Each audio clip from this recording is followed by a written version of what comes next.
Bonjour, j'espère que ça va bien. Déjà le 6e épisode de la saison 5 dans la tête d'Aro. Je me présente Caroline Bergeron.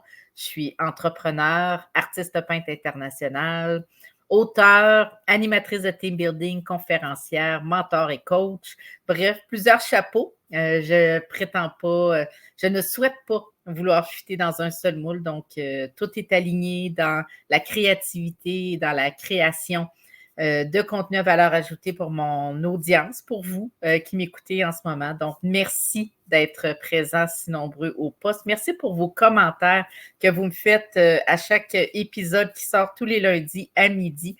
Ça me touche. J'ai vraiment l'impression que le contenu que je vous offre, basé sur mes expériences de vie, résonne en vous. Puis aujourd'hui, fait pas exception, on a un sujet super intéressant parce que j'ai toujours eu un amour-haine avec l'argent. J'en parle entre autres dans mon livre.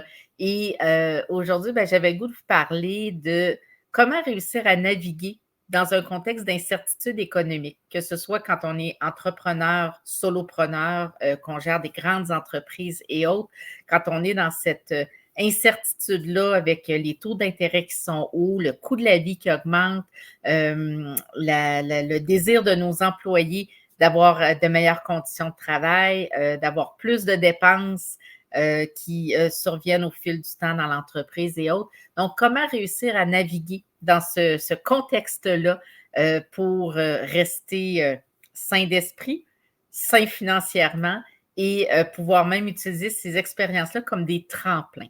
Puis, aujourd'hui, dans le fond, j'avais le goût de vous parler un peu de mes expériences par rapport à quand j'ai été dans la restauration. Hein.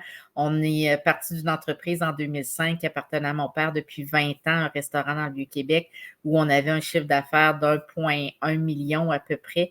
Puis, dans 3 ans, on a passé d'1,1 à 2,5 millions. Donc, on a pris des actions, on a fait des choses et au fil des années, après ça, le 2,5 millions a été plus difficile à maintenir. On a eu certaines années avec de légères décroissances et autres. Puis, cette insécurité-là que ça l'a créé de dire, oh, mon Dieu, tu sais, on ne peut pas prendre pour acquis qu'on va toujours être en croissance. Donc, comment dealer avec cette incertitude-là dans nos projections, le contexte économique, les taux d'intérêt, toutes les situations qu'on vit au quotidien qui font que ça vient affecter nos revenus ou notre profitabilité, hein, un équipement important qui brise, qui nécessite soit d'être remplacé ou autre, ça peut venir faire basculer des fois l'élément de profitabilité dans nos organisations. Bref, aujourd'hui, je vous parle de 5 solutions, astuces, des points hein, que je souhaite finalement aborder avec vous pour vous donner des trucs ou en tout cas au minimum où placer vos priorités dans un contexte d'incertitude économique.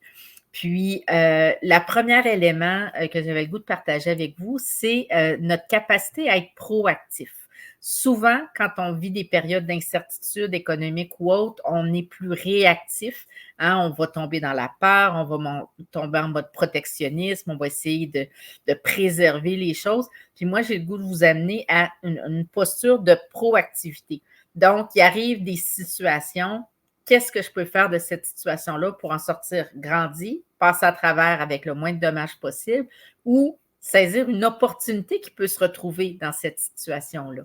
Puis, notre capacité à anticiper ces situations-là, ces moments-là, peut nous aider à être prêts aussi lorsqu'ils arrivent. Donc, au lieu d'être en réaction, on est en mode solution et on a déjà une longueur d'avance sur notre compétition sur le marché. Puis, lorsqu'on a des décisions à prendre dans un contexte d'incertitude économique, bien, je pense que d'avoir la posture d'analyser les risques.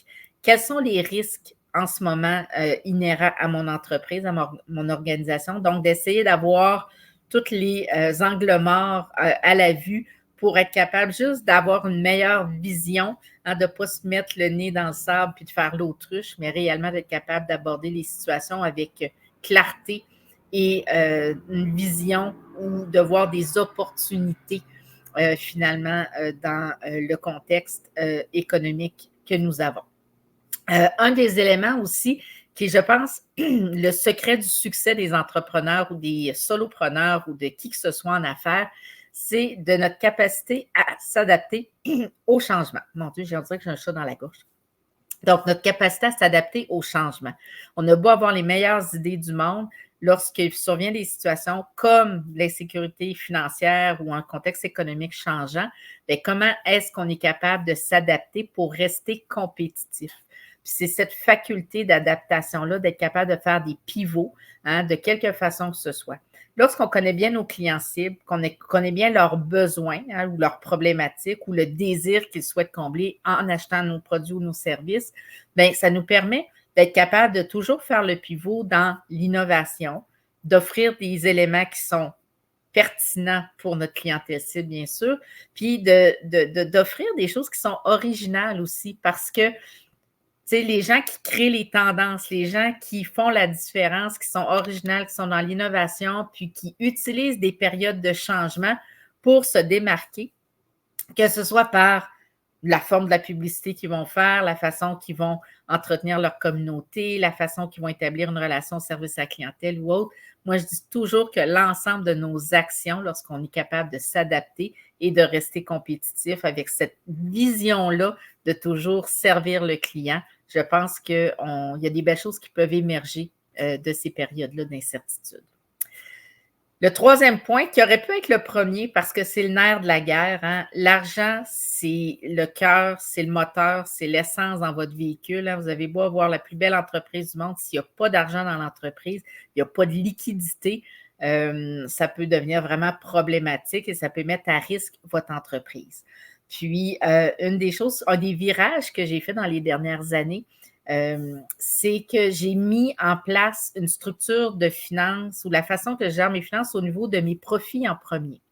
Je vous donne un exemple très rapide où chaque dollar engendré, je place tout de suite avant même de dire j'ai $1 dans mon compte de banque, je prends le $1, je mets 5 profit, je mets un montant d'environ 5 pour ma TPS-TVQ, je mets un 5 pour mes impôts à payer. Puis, je vais aussi me verser un pourcentage qui représente aux alentours de 30 de ce montant-là pour mon salaire. Fait qu'une fois que le dollar est divisé dans les premiers comptes, donc je paye la dette, je paye mon salaire, mon montant dans mon compte de banque d'opération vient d'être réduit d'au moins facilement 60-70 Et ce que ça fait, c'est que les investissements, les dépenses, les frais fixes et les frais variables que j'ai dans mon entreprise sont basés sur un pourcentage réel et réaliste. Donc, au lieu, des fois, quand l'argent rentre dans le compte, on se sent riche, on veut faire des dépenses, bien moi, je fais une gestion où tout l'argent que je dois pour mon salaire, pour mes profits, mes taxes, mes impôts, et prendre un profit aussi pour ne pas avoir l'impression de travailler pour rien. Bien, une fois que ça, c'est géré, je sais réellement le montant que j'ai pour investir dans mon entreprise, payer mes frais, etc. Puis en faisant ce switch-là, je me suis rendu compte que quand j'avais des grandes rentrées d'argent, bien, je ne partais pas sur une ballonne en me sentant riche sur l'instant, sachant qu'il y a plusieurs de ces sommes-là qui ne m'appartiennent pas directement. Fait que j'ai aussi, dans l'accompagnement que je fais en coaching, des fois, on vit ces instabilités-là, ces insécurités-là financières. Puis, tu sais, il y a deux volets hein, pour augmenter, bien, pour améliorer ses finances, augmenter ses revenus, diminuer ses dépenses. Donc, puis il y a plusieurs façons d'augmenter ses revenus, que ce soit de faire une vente éclair, que ce soit de faire rouler de l'inventaire qui roule moins bien ou de faire une liquidation de stock non, qui ne roule pas bien. Ça peut être de faire une promotion, ça peut être de diversifier ses services, puis d'offrir une nouvelle ligne de produits, d'offrir un nouveau concept ou de diversifier son offre de services. Puis du côté de la diminution des dépenses, bien, la première chose, c'est important de savoir ton argent va où. Donc, qu'est-ce qui est pertinent, qu'est-ce qui est essentiel? Hein? Les frais fixes, on s'entend, les salaires, on peut aussi bouger sur les salaires, c'est certain, à savoir est-ce qu'on a trop d'employés sur le plancher. Mais au-delà de ça, on peut réfléchir à comment diminuer nos dépenses. Est-ce qu'il y a des termes de paiement qu'on peut aller chercher dans la façon qu'on fait nos facturations et nos comptes à recevoir et à payer pour aller chercher des sommes de ce côté-là? Est-ce que tout ce qu'on a actuellement comme dépense, c'est essentiel, pertinent dans cette période d'insécurité-là. Des fois, ça vaut la peine d'investir justement pour se démarquer. Fait que d'avoir une stratégie qui tient compte de tous ces éléments-là, ça peut définitivement faire une belle différence dans notre succès à traverser les périodes d'instabilité. Un autre élément qui est super important, c'est la qualité de la communication, que ce soit avec vos associés, vos employés, avec vous-même, de ne pas se mettre la tête dans le sang, mais d'être dans la transparence et l'ouverture. D'être capable de dire les choses des fois qui sont plus difficiles à dire, la possibilité aussi même de trouver une façon dans les communications de pouvoir rassurer, comment dire, de mobiliser vos gens, d'exprimer votre leadership à travers la communication. C'est des éléments qui sont super importants. Puis ça m'amène à vous parler de votre leadership parce que c'est souvent quand ça va moins bien qu'on est capable de voir notre force de caractère, notre résilience, notre capacité à rebondir. Et dans ces moments-là, au lieu des fois de jouer à la victime ou de s'apitoyer sur son sort, ben, d'être capable de se rassurer, de garder un climat de confiance, d'avoir une vision claire des actions à poser, d'être capable de donner l'heure juste à son entourage sur la situation actuelle, d'être capable de demander de l'aide aussi, parce que des fois, quand on partage nos enjeux, ben moi, j'ai le goût de vous dire que la force du réseau fait que des fois, la solution ne vient pas nécessairement de nous tout le temps, mais peut venir de nos proches, d'un collaborateur, d'un fournisseur, d'un distributeur, peu importe. Donc, de ne pas hésiter à communiquer dans la transparence et à démontrer votre leadership. Puis, un des éléments avec lesquels j'ai le goût de vous laisser sur le sujet de naviguer dans l'incertitude économique, ben c'est définitivement que ça fait partie de la vie. Pour avoir des hauts, ça prend des bas. Le cycle de la vie nous amène dans des situations de fluctuation. Puis j'ai le goût de vous dire que ce que vous vivez en ce moment, si vous êtes dans un creux de vague au niveau de vos finances, ben c'est une situation qui est temporaire, mais qui ne se réglera pas si vous n'êtes pas dans l'action. Donc, passez à l'action, regardez les choses avec vérité, considérez les solutions qui s'offrent à vous, allez chercher un allié pour voir le plan d'action, travailler les solutions, partager votre situation avec des gens qui vous avez confiance, gardez pas ça sur vos épaules, puis dites-vous que ce n'est qu'un passage qui peut être un tremplin magnifique.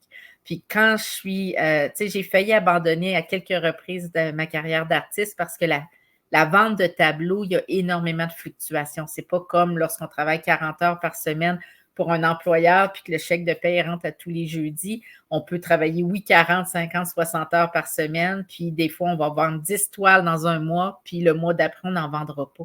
Donc, cette insécurité-là, cette variation de revenus, moi, personnellement, c'est quelque chose que j'ai trouvé j'ai trouvé difficile au début de m'adapter à ça et j'avais toujours peur soit d'en manquer ou de me dire que j'étais pas assez parce que les résultats n'étaient pas nécessairement toujours au rendez-vous au moment où je souhaitais qu'ils le soient.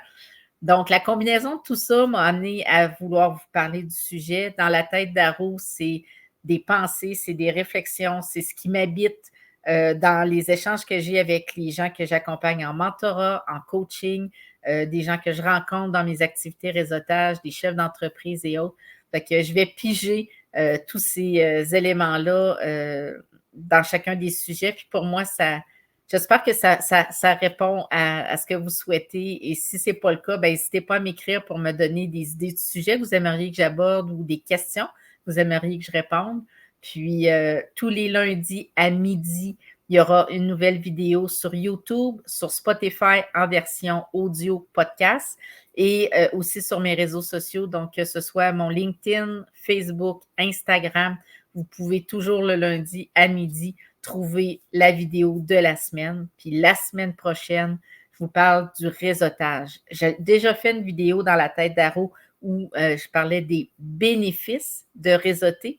Mais là, dans la vidéo de la semaine prochaine, j'ai le goût de vous parler de comment vous préparer pour maximiser vos activités réseautage, vos expériences et repartir avec l'information, le lead que vous souhaitez obtenir en vous déplaçant parce qu'on s'entend le temps, il y a 24 heures d'une journée, on décide ce qu'on fait et avec qui. Donc, quand on met de l'énergie à développer notre réseau, bien, idéalement, on veut retirer des bénéfices. Fait que je vous souhaite une belle semaine. Je vous dis à la semaine prochaine. C'est un rendez-vous.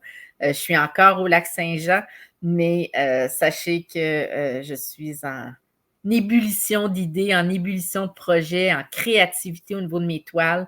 Donc, je vous remercie de me suivre, de rentrer dans l'univers dans la tête d'Aro. Je vous souhaite une belle semaine, puis je vous dis à la semaine prochaine. Bye bye!